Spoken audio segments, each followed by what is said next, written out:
तुम्हें नहीं भागने दूंगा मैं यहां से, राक्षस।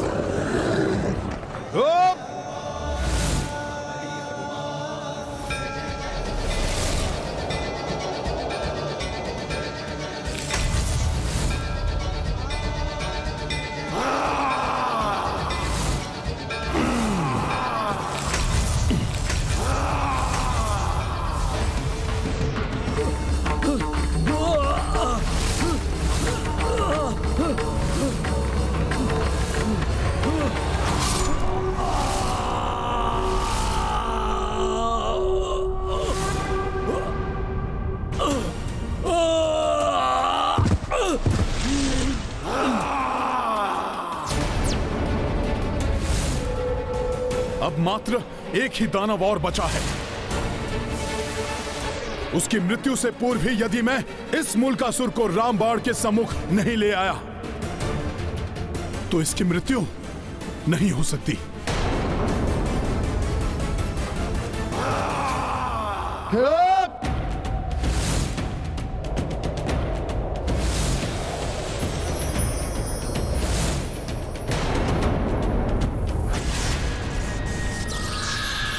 अभी इसे नष्ट करता हूं।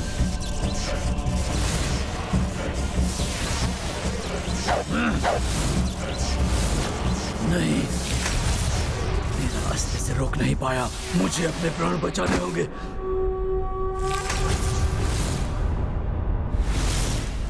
तुम्हें वापस माता के अस्त्र के समीप भेजूंगा मैं।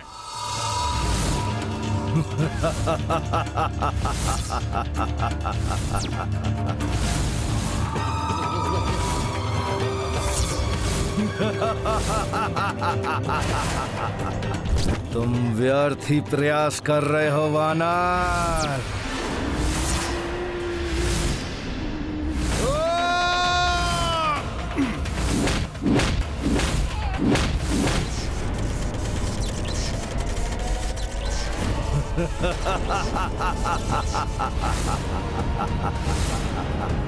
एक बार पुनः प्रयास कर लो वानर। जय श्री राम।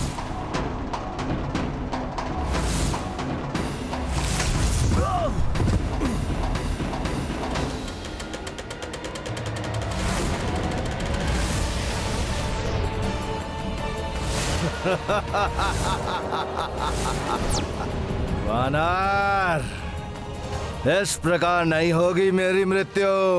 मुझे ज्ञात है कि तुम्हारी मृत्यु मेरे द्वारा नहीं, माता सीता के द्वारा ही होगी, और ये होनी आज होकर ही रहेगी।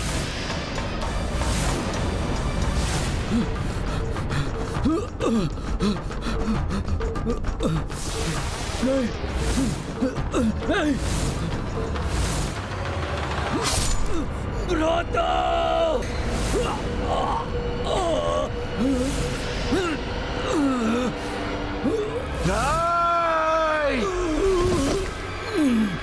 बकासुर की मृत्यु हो गई।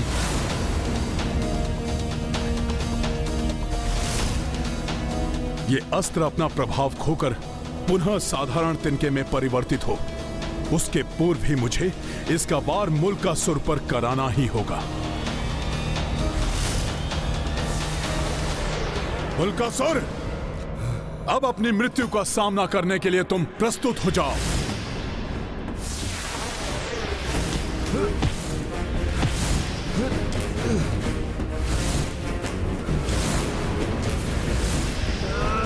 छोड़ वानर, छोड़ मेरा हाथ। कहां जा रहे हो दुष्ट?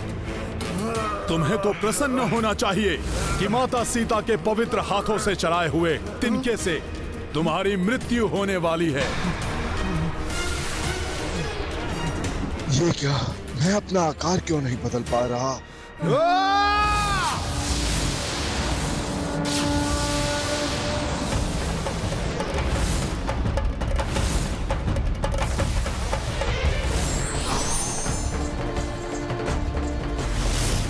मैं शिला बन जाता हूं, ये मुझे भेद नहीं पाएगा। हाँ, यही उचित है।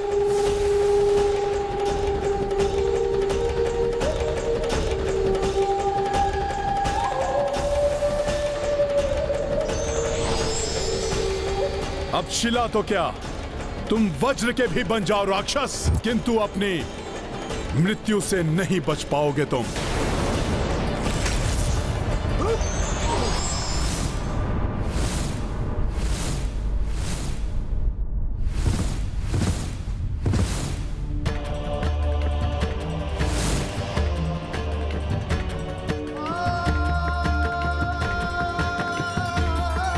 माता, मैं तो पुत्र भाव में बहकर ये भुला ही बैठा था कि माता सीता तो त्रिदेवियों का स्वरूप हैं। उन्हें मेरी सुरक्षा की आवश्यकता ही नहीं है।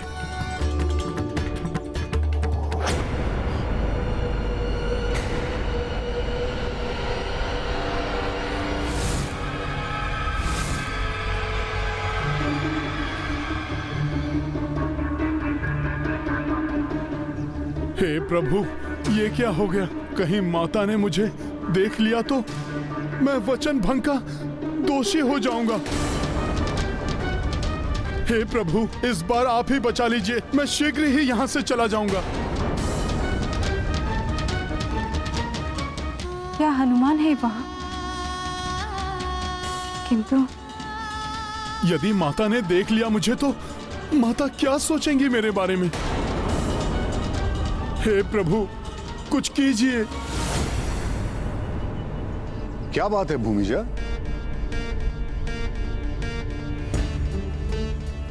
क्या देख रही हो इसको?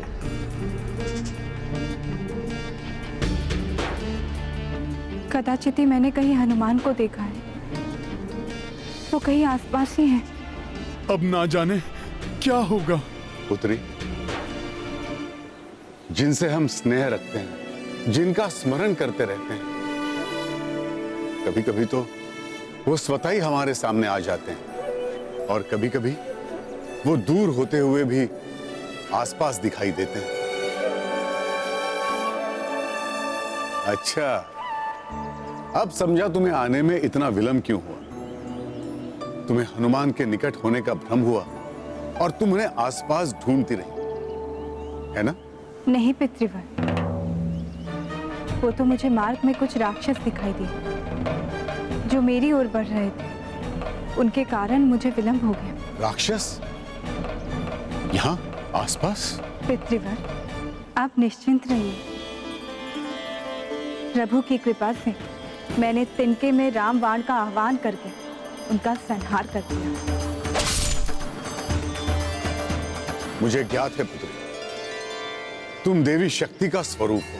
शतानन जैसे महाराक्षस का तुमने संहार किया है, किंतु इस आश्रम की सुरक्षा का दायित्व मेरा है। मैं अभी वेद मंत्रों से पूरे आश्रम क्षेत्र को रक्षित कर देता हूं।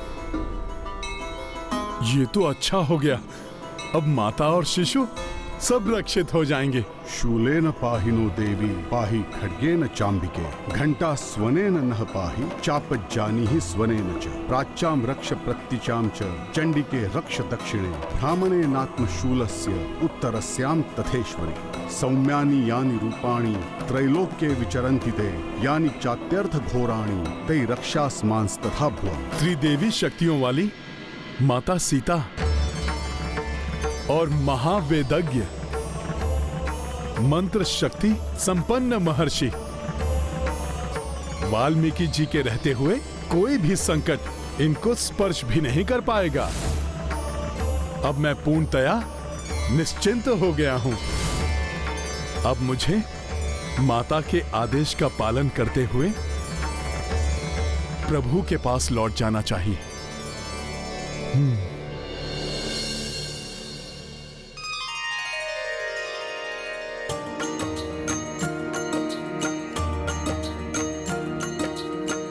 हनुमत माता वियोग से खिन्ना, किंतु प्रभु संगत पे प्रसन्ना। अवध को लौट चले कपिराई, पाए कमल चरण रघुराई। काल नियम से चक्र घुमाए, लव कुश शनह शनह बढ़ी जाए।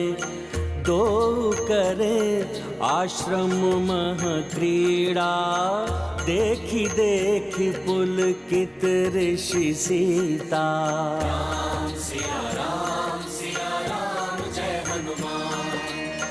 ऋषि लेखन व पठन सिखाई, धनुर्विद्या महदक्ष बनाई। उत हनुमत सेवत रघुराई, धोए चरण फल पुष्प चढ़ाई। राम प्रसन्न रखी हनुमाना, किंतु स्वयं एकांत विलापा। हनुमत भावना को दे दी लिपि, राम कथा प्रस्तर पर दी लिखी।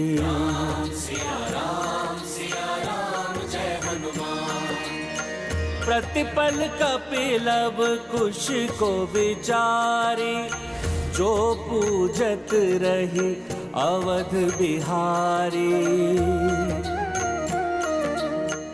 जो जो बीते दिवस और रैना, वाल्मीकि रामायण पूर्णा।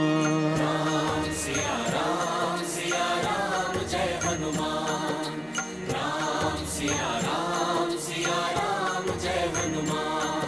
ये गाथा महाबली हनुमत की, रुचिकर लीला राम भगत की। जय जय जय रघुनंदन राम, जय जय जय महाबली हनुमान। जय जय जय रघुनंदन राम, जय जय जय महाबली हनुमान। रघुकुल की मर्यादा एवं राजधर्म का पालन करने के लिए सीता का परित्याग किए हुए 12 वर्ष व्यतीत हो गए मुझे पिताश्री। किंतु जब भी मैं आप पूर्वजों के इस कक्ष के पास से निकलता हूं, मुझे यही आभास होता है कि मुझसे कहीं कोई त्रुटि हुई है या कुछ अपूर्ण रह गया है। प्रतीत होता है जैसे आप पूर्वजों में से कोई तो है जो मुझसे असंतुष्ट है। यदि मेरे कृत्य से किसी को दुख पहुंचा हो तो मुझे दंडित करें, मुझे सहर्ष स्वीकार्य होगा।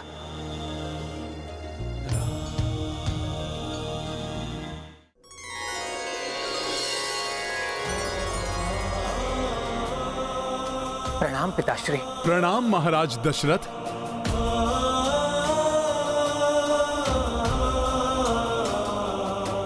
पुत्र राम, तुम तो मर्यादा पुरुषोत्तम हो। तुमने सदैव श्रेष्ठ धर्म का पालन किया है। तुमसे कोई त्रुटि होना संभव ही नहीं है। किंतु महाराज, यदि ऐसा है तो मेरे प्रभु को आप पूर्वजों के कक्ष के समीप से निकलते हुए सदैव घोर पीड़ा का अनुभव क्यों होता है? हनुमान, यदि पूर्वजों में कोई पीड़ा में है तो उनके वंशजों को कहीं ना कहीं किसी ना किसी रूप में पीड़ा होती ही है। अर्थात हमारे पूर्वजों में से कोई तो है जो कष्ट में है। हाँ राम, हमारे पूर्वज राजा मांधाता पीड़ा में है।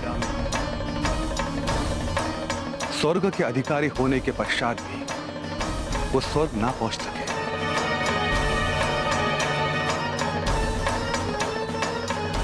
प्रणाम महाराज मांधाता।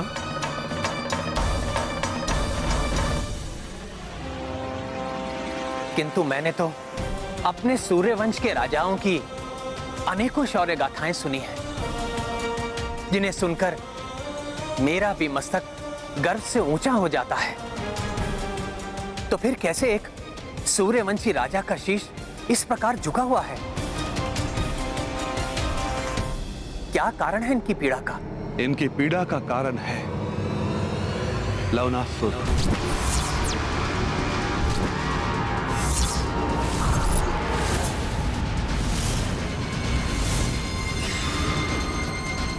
राम, पूर्व काल में राजा मांधाता की शौर्य गाथाएं तीनों लोकों में प्रचलित थी। स्वयं देवराज इंद्र भी उनका सामना करने से बचते थे।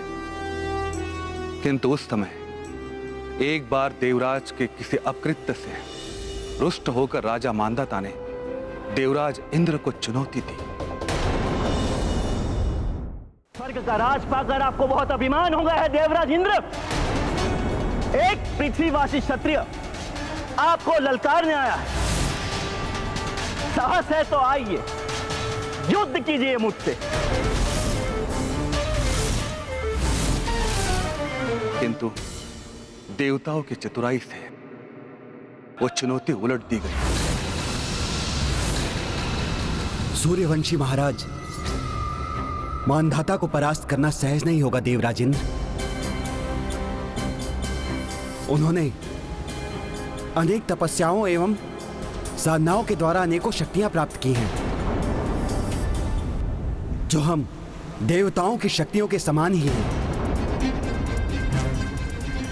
आप सत्य कह रहे हैं अग्निदेव। इनसे युद्ध का अर्थ है पराजय। हो सकता है हमें स्वर्ग का सिंहासन भी छोड़ना पड़े। किंतु आज ऐसा नहीं होगा देवराज इंद्र।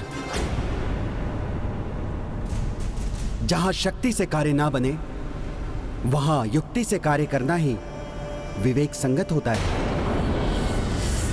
पृथ्वीवासी राजा मांधाता, स्वर्ग विजय के लिए तो आप चले आए हैं, किंतु यहां आने से पूर्व क्या आपने संपूर्ण पृथ्वी को विजित कर लिया है? यदि आप इतने ही शूरवीर हैं, तो देवराज इंद्र से युद्ध करने से पूर्व आप मथुरा के राजा लवनासुर को परास्त करके आइए।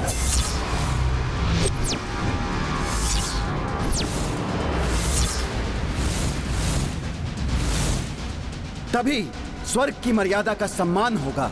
स्वर्ग की मर्यादा का सम्मान हम भली भांति करना जानते हैं अग्निदेव।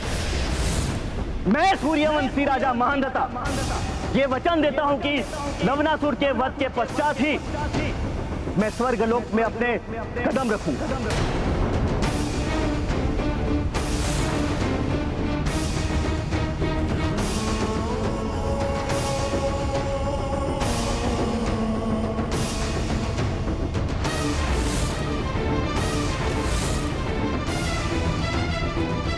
कौन है ये लवनासुर जो देवताओं से भी बढ़कर शक्तिशाली है और जिसका सामना महाराज मांधाता को करना पड़ा?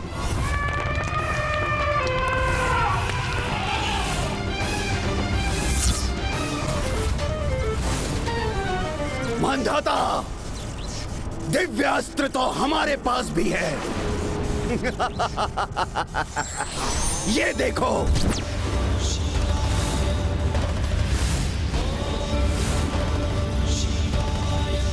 ये दिव्य शूल इस असुर के पास। भगवान शिव जी द्वारा प्रदत्त इस शूल के विरोध का अर्थ है स्वयं भगवान शिव का विरोध। मुझे मृत्यु स्वीकार है, पर भगवान शिव का विरोध नहीं।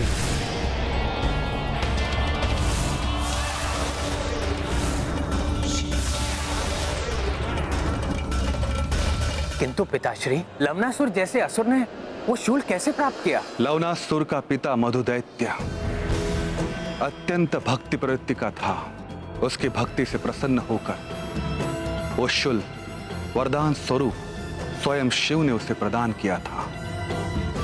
मधुदैत्य के पश्चात वो दिव्य शूल उसके पुत्र लवनासुर के आधिपत्य में आ गया। राजा मांधाता की मृत्यु शिवास्त्र से तो हो गई और वो स्वर्ग लोक के अधिकारी भी हो गए, किंतु अपने वचन के कारण वो स्वर्ग लोक पहुंच नहीं पाए। मैं सूर्यवंशी राजा मांधाता ये वचन देता हूं कि लवणासुर के वध के पश्चात ही मैं स्वर्ग लोक में अपने कदम रखूंगा। जिनकी इच्छाएं पूर्ण नहीं होती उन्हें मुक्ति नहीं मिलती, उनकी आत्मा प्राप्त लोक को नहीं जा पाती।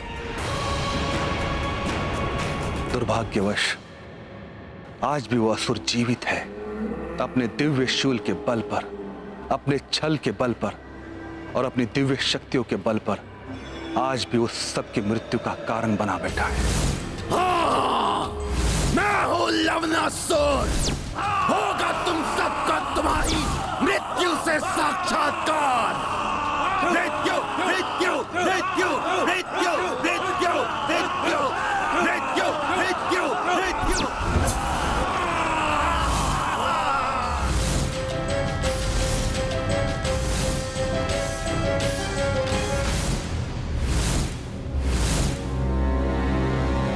आओ आओ मुझसे मल्ल युद्ध करो। आओ आओ मुझसे युद्ध करो। स्मरण रहे, पीछे हटे तो तड़प तड़प कर मृत्यु मिलेगी, और युद्ध करोगे तो सहज मृत्यु।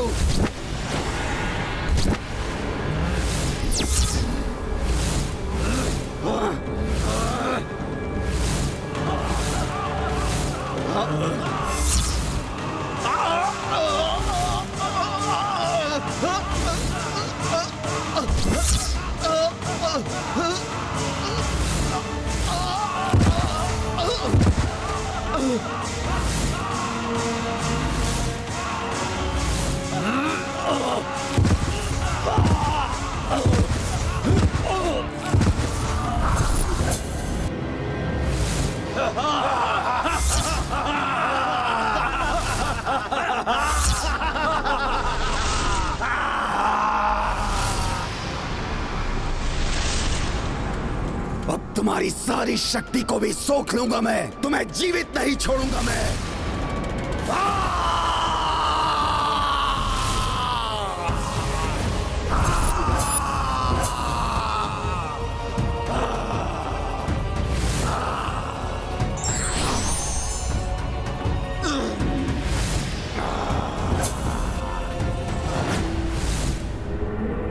मुझसे सामना करने वाले की समस्त शक्ति सोख लेता है लवणासुर,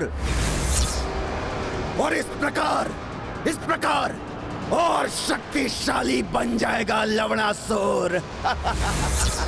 और शीघ्र ही संपूर्ण त्रिलोक विजेता होगा लवणासुर। राम राज्य केवल इतिहास रह जाएगा।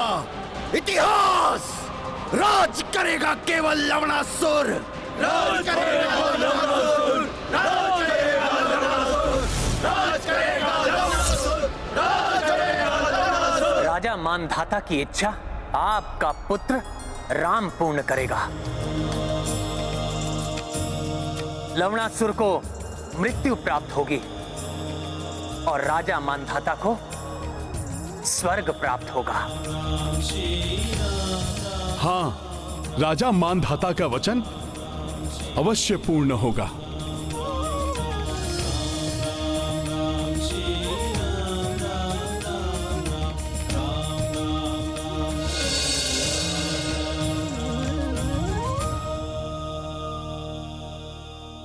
प्रभु, अब लवणासुर का अंत करना ही होगा। राजसभा में सबको बुलाओ हनुमान। भैया, अधर्मी है वो, उसका नाश तो शीघ्रातिशीघ्र होना आवश्यक है। हाँ भैया, उसकी मृत्यु से संसार उस पापी के अत्याचारों से मुक्त हो जाएगा। जिस प्रकार आपने अश्वमेध यज्ञ की दिग्विजय यात्रा के समय मुझ पर विश्वास किया था, उसी प्रकार आज पुनः मुझ पर विश्वास करके उस लवणासुर के अंत का अवसर मुझे प्रदान कीजिए। प्रभु, एक विनती करूं?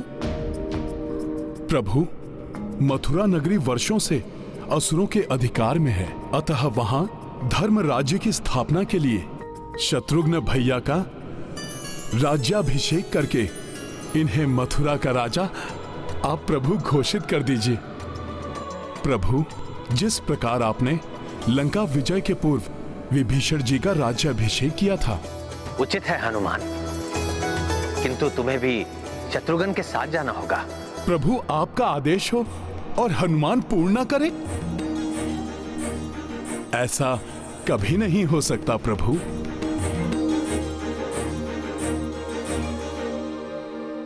ये गाथा महाबली हनुमत की, रुचिकर लीला राम भगत की। जय जय जय रघुनंदन राम, जय जय जय महाबली हनुमान। शत्रुघ्न भय मथुरा भूपाला, राज्याभिषेक किए कृपाला, हर्षित जन सुमन बरसाई, बाण भ्रात को दे रघुराई।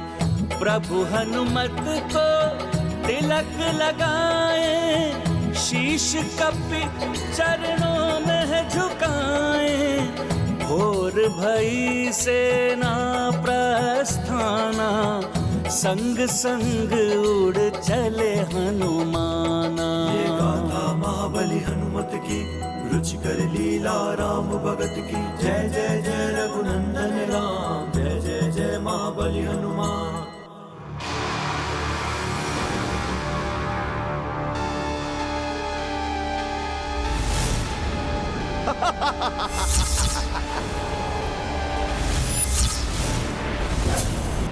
मेरी बढ़ती हुई शक्ति के समान ही मेरी आसुरी सेना निरंतर ही तीव्रता से बढ़ रही है, और ये तब तक बढ़ती रहनी चाहिए जब तक हम अपने तीनों लोकों की विजय यात्रा प्रारंभ न कर दें, जिससे बड़ी से बड़ी सेना को हमारे समक्ष घुटने टेकने ही पड़ेंगे।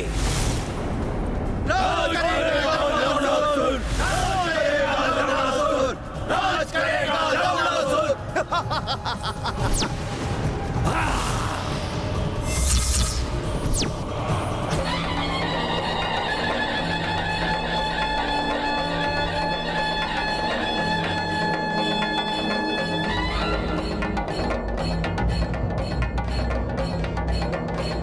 अरे ये तो वही वन है जहां लक्ष्मण भैया माता सीता को छोड़ने आए थे।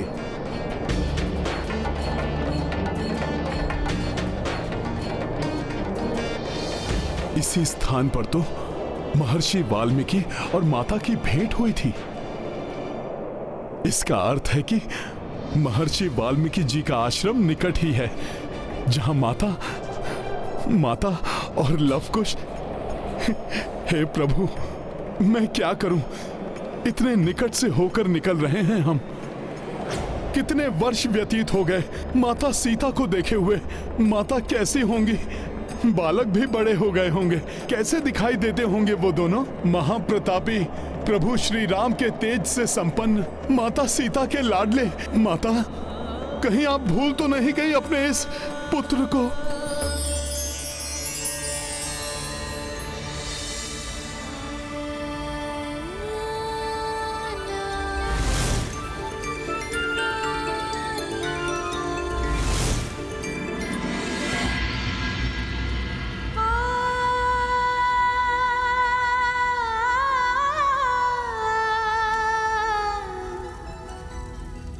ये क्या कर दिया मैंने?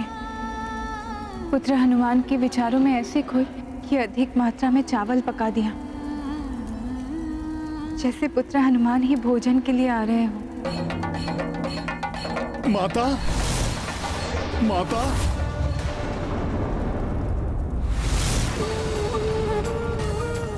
पुत्र हनुमान, तुमने पुकारा मुझे? नहीं नहीं, भ्रम है ये मेरा। मेरे आदेश से विवश है हनुमान। यहाँ आना भी चाहेंगे तो नहीं आ पाएंगे।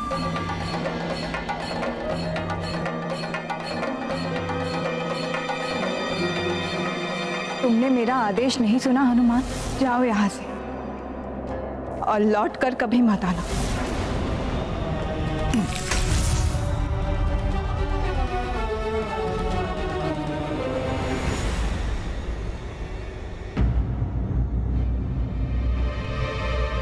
यदि इस मार्ग से गया तो कदाचित माता सीता एवं लवकुश मेरे सामने पड़ जाएं, या फिर मुझे दूर से ही माता दिख जाएं।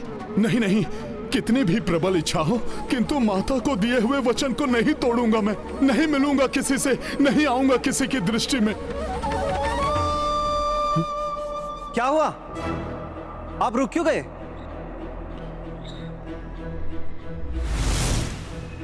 किन विचारों में खोए हैं? मैं विचार कर रहा था कि बाएं मार्ग से होकर जाएं या फिर दाएं मार्ग से। बाएं मार्ग से जाना उचित होगा। किंतु वो मार्ग सैनिकों के निकलने के लिए उचित नहीं है। यात्रा के आरंभ के पूर्व ही हमने मार्ग के बारे में सारी जानकारी प्राप्त कर ली थी। किंतु हनुमान जी, उस ओर ऊंची पहाड़ी है, हमारी सेना संकट में पड़ सकती है। शत्रुघ्न भैया, मैं हूं ना सेना की सुरक्षा के लिए, किंतु हम इस ओर से गए तो हमारा सामना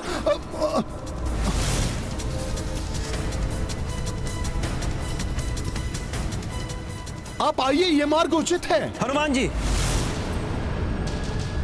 सेना का नेतृत्व मैं कर रहा हूं, अतः आपको भी मेरा निर्णय मान्य होना चाहिए। सेना दाएं मार्ग से ही जाएगी।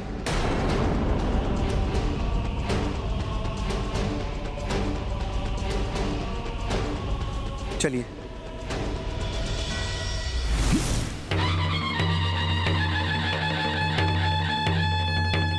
ये ढोल नगाड़ों की ध्वनि कुछ परिचित से प्रतीत हो रही है। ये क्या हो रहा है आज?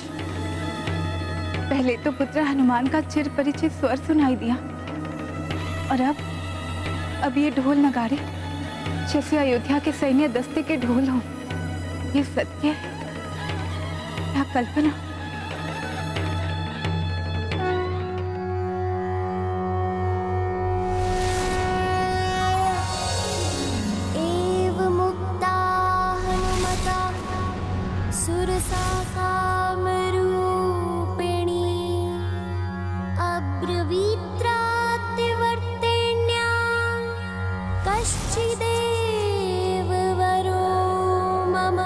ज्ञात नहीं अब क्या होगा।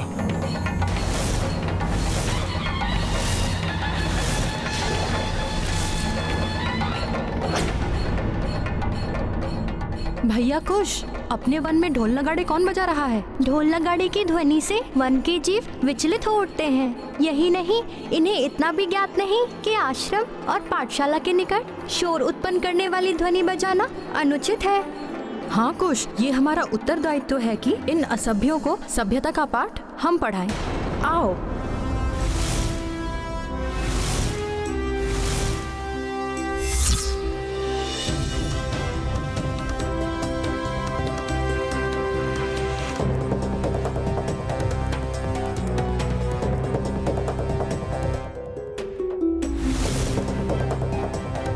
ये दोनों क्यों जा रहे हैं उस ओर? आश्रम अब निकट ही है। माता सीता और दोनों बालकों को कोई देख न ले। उन बालकों को तो आभास भी नहीं होगा कि उनका सामना किनसे होने वाला है।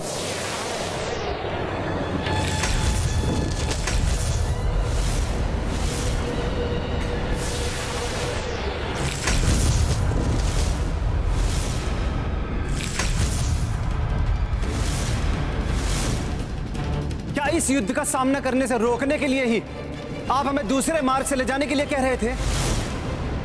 ये तीर हमारे सैनिकों को आहत नहीं कर रहे हैं। इनका लक्ष्य केवल हमारे ढोल और नगाड़े हैं। इसका क्या अर्थ हो सकता है? अर्थ तो ज्ञात नहीं, किंतु सबको सतर्क हो जाना चाहिए। आक्रमण करने वाले निकट ही कहीं हैं और उनकी दृष्टि हम पर ही है। सैनिकों, सावधान!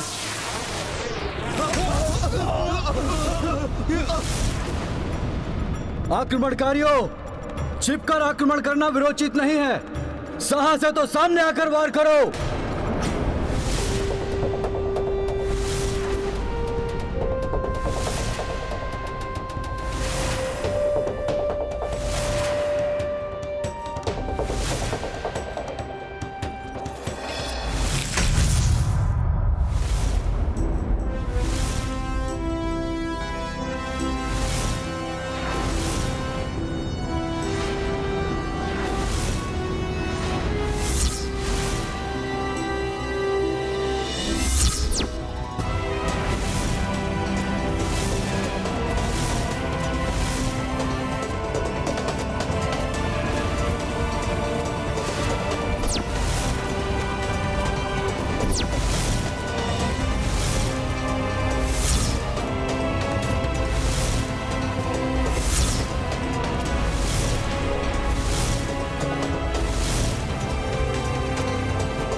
ये दो तेजस्वी बालक, इतनी कम आयु में ऐसा युद्ध कौशल, कौन है ये? प्रतीत हो रहा है ये लवकुश ही हैं।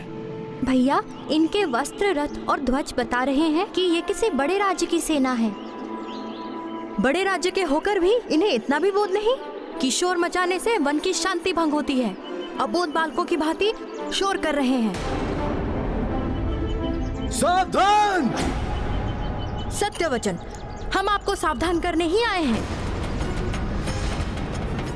जहाँ जाना है जाइए, किंतु शांति से। तीव्र ध्वनियों से वन की शांति न भंग करे। वन्य प्राणी इससे विचलित हो उठते हैं। इसलिए बिना ध्वनि उत्पन्न किए हुए जाइए यहाँ से, अन्यथा। इस उम्र में इतना अभिमान ठीक नहीं है। तुम दोनों सेना के महत्वपूर्ण अभियान में बाधा उत्पन्न कर रहे हो। हम कोई बाधा नहीं पहुंचा रहे हैं। शांति से निकल जाइए, बिना ध्वनि उत्पन्न किए हुए। हमें कोई आपत्ति नहीं होगी, अन्यथा हम आगे नहीं जाने देंगे। बालक, तुम बहुत हठी हो। मुझे तुम्हें मार्ग से हटाना होगा। तो हम भी विवश हैं।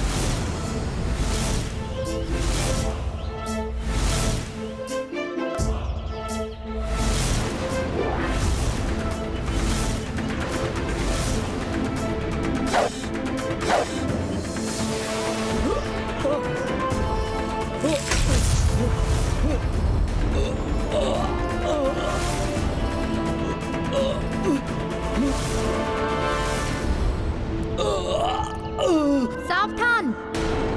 जो भी आगे बढ़ेगा उसकी यही दशा होगी। बालकों, हमारा मार्ग मत रोको। हमें बहुत ही विशेष कार्य हेतु इस ओर से निकलना है।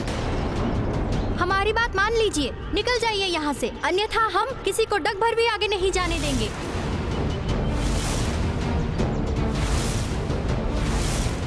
बालकों, ये उचित आचरण नहीं है, उद्दंडता है ये। हम उद्दंडता नहीं कर रहे हैं, आप हमारी बात मान नहीं रहे हैं, इसलिए अब आप इसे चुनौती समझिए। ये उद्दंडी अमर्यादित बालक मर्यादा पुरुषोत्तम श्री राम के पुत्र लवकुश हो ही नहीं सकते। इन्हें राम काज में बाधा नहीं बनने दूंगा मैं। यदि ये सत्य में ही श्री राम की सेना है, तो कहीं लवकुश कोई भूल ना कर बैठे और हमारा सत्य सबके सामने ना आ जाए।